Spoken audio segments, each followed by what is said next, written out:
दोस्तों हम बात करने जा रहे हैं एक ऐसी महिला के बारे में जिन्होंने न केवल कुश्ती के क्षेत्र में अपना नाम कमाया बल्कि अपने साहस और संघर्ष से सभी को प्रेरित किया। हम बात कर रहे हैं विनेश फोगाट की।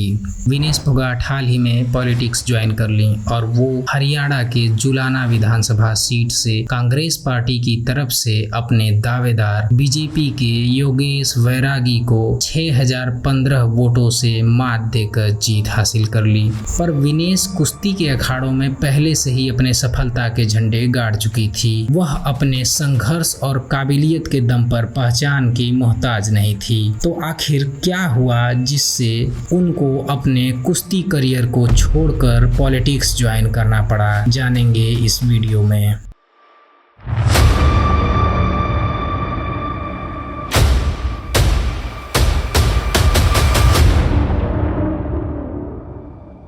दोस्तों विनेश फोगाट का जन्म 25 अगस्त 1994 को हरियाणा के बलाली गांव के एक जाट परिवार में हुआ।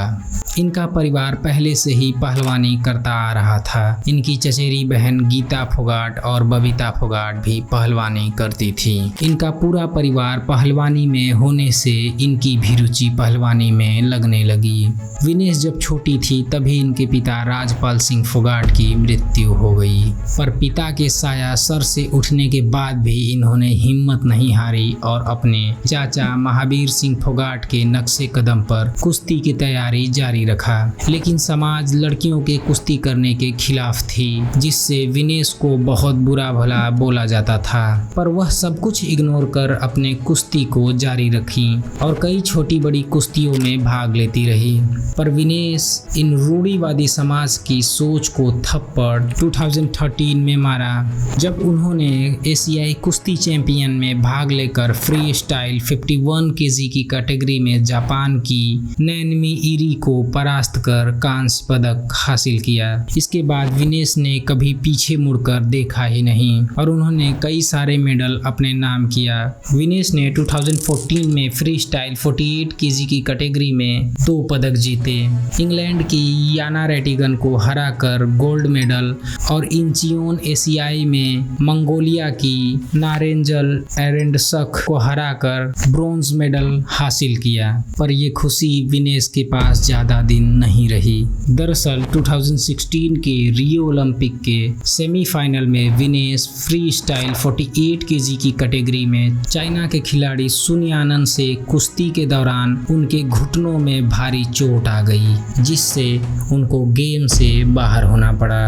अब लोगों को लगने लगा कि शायद विनेश का खेल जगत में योगदान यहीं तक रहा, पर विनेश ने हिम्मत नहीं हारी और 2018 में फिर से उठ खड़ी हुई और कॉमनवेल्थ गेम में भाग लेकर खुद को मील का पत्थर साबित किया और पूरी दुनिया को दिखाया कि वो हार नहीं मानेंगी। उन्होंने 50 केजी की कैटेगरी में अपने प्रतिद्वंदी कनाडा की जसिका मैकडोनाल्ड को परास्त किया और एशियन गेम्स में जापान की यूकी इरी को हराकर गोल्ड मेडल हासिल किया।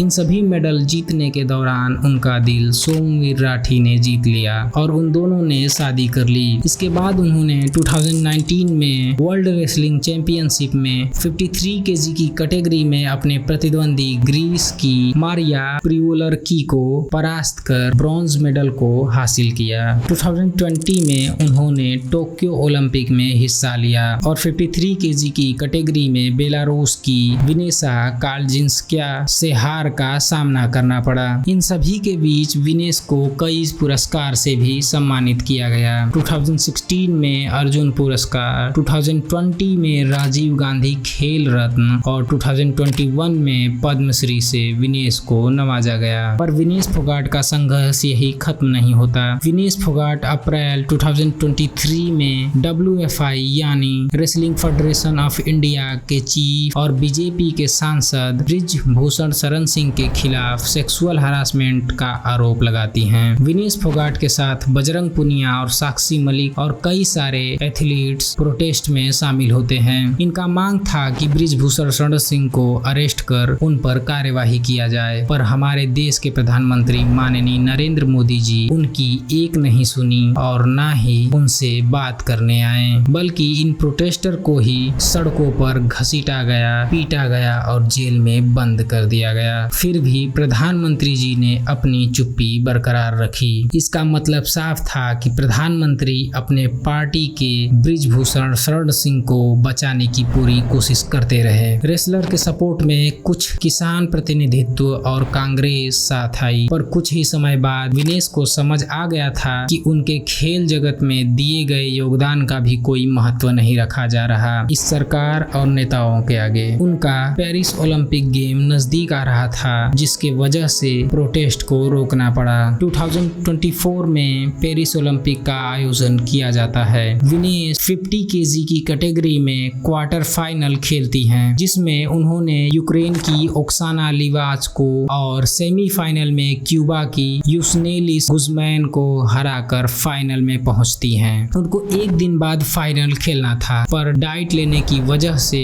उनका वजन 1.5 केजी बढ़ जाता है, जिसके बाद वो पूरी रात एक्सरसाइज करती हैं और अपने वजन को कम करती रहती हैं, पर अनफॉर्चुनेटली उनका वजन 100 ग्राम रह जाता है, जिसकी वजह से वो फाइनल से डिस्क्वालीफाई हो गई। पर बात तो ये उठती है कि जब इतने सारे एक्सपर्ट डाइटिशियन उनके साथ थे तो उनका वजन आखिर इतना कैसे बढ़ गया, इस पर जांच का विषय है। इसके बाद विनेश ने अपने ट्विटर हैंडल पर एक पोस्ट कर लिखा, माँ कुश्ती मेरे से जीत गई, मैं हार गई, माफ करना, आपका सपना, मेरी हिम्मत सब टूट चुके हैं, इससे ज्यादा ताकत नहीं रही है, अलविदा कुश्ती, आप सबकी ऋणी रहूंगी, माफी। विनेश को प्रोटेस्ट के दौरान ये समझ आ गया था कि कुश्ती जगत में इतना योगदान होने के बाद भी इन नेताओं और सरकार से लड़ने में असफल रही, तो इन्होंने नेताओं से लड़ने के लिए खुद ही नेता बनने की ठान ली और उन्होंने हरियाणा चुनाव में कांग्रेस उम्मीदवार के रूप में जीत हासिल की। देखते हैं अब विनेश फोगाट क्या तहलका मचाती हैं। धन्यवाद दोस्तों। अगर आपको ये वीडियो पसंद आई हो तो please like, comment, share and subscribe जरूर करें।